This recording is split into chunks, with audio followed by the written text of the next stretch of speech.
ولقد يسرنا القرآن للذكر فهل من مدكر। আসসালামু আলাইকুম রহমতুল্লাহি ওয়া বারাকাতু।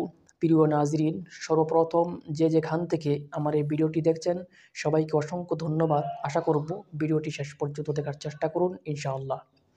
আজকের ভিডিওর বিষয় হচ্ছে যে আপনি যদি কোরআন শরীফ সহিহ শুদ্ধভাবে পড়া শিখতে চান তাহলে সর্বপ্রথম যে কাজটি আপনাকে করতে হবে সেটি হচ্ছে আরবি বর্ণমালা।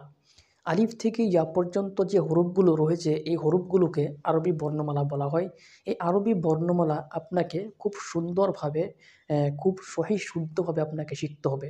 যতক্ষণ পর্যন্ত আরবি বর্ণমালাগুলো আপনি খুব সহি শুদ্ধভাবে না শিখবেন ততক্ষণ পর্যন্ত কোরআন শরীফটা সহি শুদ্ধভাবে পড়তে পারবেন না।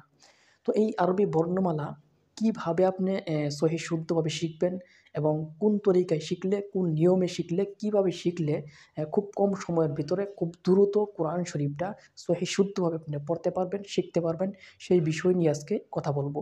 তো আসুন দেরি না করে ভিডিওটি আরম্ভ করি। তো প্রিয় নাজিরিন, প্রথমে আমার সাথে আরবি বর্ণমালাগুলো যেভাবে আমি বলি ঠিক সেইভাবে আপনিও বলার চেষ্টা করুন, আমার সাথে সাথে বলুন। আলিফ আলিফ, বা, তা, সা, জিম, হা, খ, দাল, জাল, র,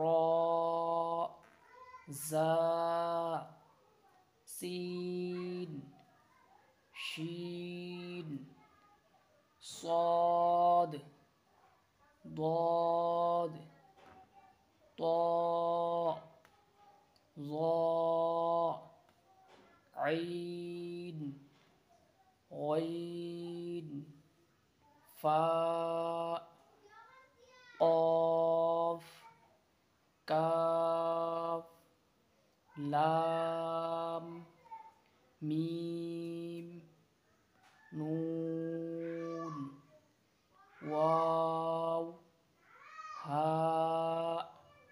दो चश्मे हा লাম আলিফ, এই দুইটা না পড়লেও হবে। দো চশমে হা লাম আলিফ, এখানে হা আছে, লাম আলিফ উপরে আছে, গতিকে এই দুইটা না পড়লেও হবে।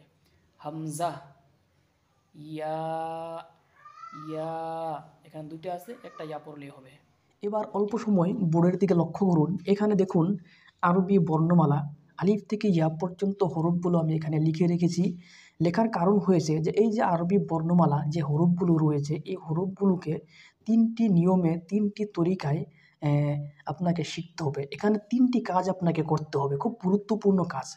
এই তিনটি কাজ যতক্ষণ পর্যন্ত আপনি সহি শুদ্ধভাবে না করবেন ততক্ষণ পর্যন্ত কিন্তু কোরআন সহি শুদ্ধভাবে আপনি তেলাওয়াত করতে পারবেন না।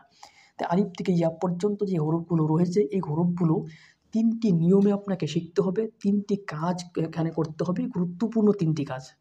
তো আসুন আমি এখানে লিখে রেখেছি তিনটি কাজ, আপনাদেরকে বলি, বোঝার চেষ্টা করুন ভালো করে। এক নম্বর কাজ হচ্ছে যে আপনি আলিফ থেকে ইয়া পর্যন্ত হরফগুলো মুখস্থ করতে হবে। এই যে হরফগুলো দেখতে পাচ্ছেন এই হরফগুলো খুব ভালোভাবে ছোট্ট ছোট্ট ছেলে মেয়েদের মতো কিতাব না দেখে জবানি আপনাকে মুখস্থ করতে হবে। তো এক নম্বর কাজ হচ্ছে এই হরফগুলো আপনাকে জবানি খুব ভালোভাবে মুখস্থ করে নিতে হবে, এক নম্বর কাজ। দুই নম্বর কাজ হচ্ছে আলিফ থেকে ইয়া পর্যন্ত লেখা মুখস্থ করতে হবে। এই যে আলিফ থেকে ইয়া পর্যন্ত হরফগুলো দেখতে পাচ্ছেন এখানে আমি লিখে রেখেছি, আমি যেইভাবে লিখছি আপনিও সেই ঠিক এইভাবে কিন্তু লিখতে হবে। যতক্ষণ পর্যন্ত আপনি লিখতে পারবেন না ততক্ষণ পর্যন্ত আপনি চেষ্টা করতেই থাকতে হবে। প্রথমে দেখে দেখে লিখবেন, তারপরে মুখস্থ লেখার চেষ্টা করবেন। যতক্ষণ পর্যন্ত মুখস্থ না হবে ততক্ষণ পর্যন্ত লেখা ছাড়বেন না, আপনাকে লিখতেই হবে। তো ২ নম্বর কাজ হচ্ছে লেখাগুলো মুখস্থ করা, মুখস্থ লেখা। বন্ধুরা ৩ নম্বর কাজ হচ্ছে সঠিক উচ্চারণ শিখতে হবে। এই যে সঠিক উচ্চারণ ৩ নম্বর যে কাজটা আছে সঠিক উচ্চারণ, এই সঠিক উচ্চারণ কিন্তু আপনি নিজে থেকে শিখতে পারবেন না। এখানে যে কোনো একজনের সহযোগিতা নিয়ে আপনাকে এই উচ্চারণগুলো শিখতে হবে। তো আজকে আপনাদেরকে বলবো যে এই যে হরফগুলি মুখস্থ করার একটি কাজ, ২ নম্বর কাজ হচ্ছে লেখা মুখস্থ করা। এই ২টি কাজ আপনি করে নেন, আপনাকে দেওয়া হলো। ৩ নম্বর যে কাজটি আছে সেই কাজটি আমি আপনাদেরকে সহযোগিতা করব। এখানে যে হরফগুলো রয়েছে ৩টা ৪টা কোনো যত যেভাবে মানে সুযোগ সুবিধা হয় সেই হিসাবে আমি ৩টি ৪টি করে হরফ ছোট্ট ছোট্ট ভিডিও আকারে কীভাবে উচ্চারণ করতে হয়, কীভাবে কোন জায়গা থেকে হরফগুলো বাইর করতে হয়, সেগুলো আমি ভিডিও আকারে দিয়ে থাকবো। আপনি সেখানে দেখে খুব সহজে এই হরফগুলো মুখস্থ করে নিতে পারবেন, উচ্চারণগুলো শিখে নিতে পারবেন। তো বন্ধুরা, এখানে আরেকটি কথা আমি বলবো, যারা শিক্ষক ছোট ছোট ছেলেমেয়েদেরকে পড়ান এবং বড়োদেরকে পড়ান, তাদেরকে আমি একটি মাসওয়ারা দেবো যে এই যে ৩টি নিয়ম, আলিফ থেকে ইয়া পর্যন্ত যে হরফগুলো রয়েছে, এই 3টি নিয়ম আপনি অবলম্বন করবেন। এই 3টি নিয়মের অনুযায়ী আপনি শিখাতে পারেন, তাহলে খুব কম সময়ের ভিতরে দেখবেন আপনাদের ছাত্রছাত্রীরা খুব সহজে এই হরফগুলো চিনে ফেলবে এবং লেখা মুখস্থ করতে পারবে। তো আজকের মতো এখানেই শেষ করলাম। দেখা হবে ইনশাআল্লাহ আগন্তুক ভিডিওতে। তো ততক্ষণের জন্য আসসালামু আলাইকুম রহমতুল্লাহ। খুদা হাফিজ।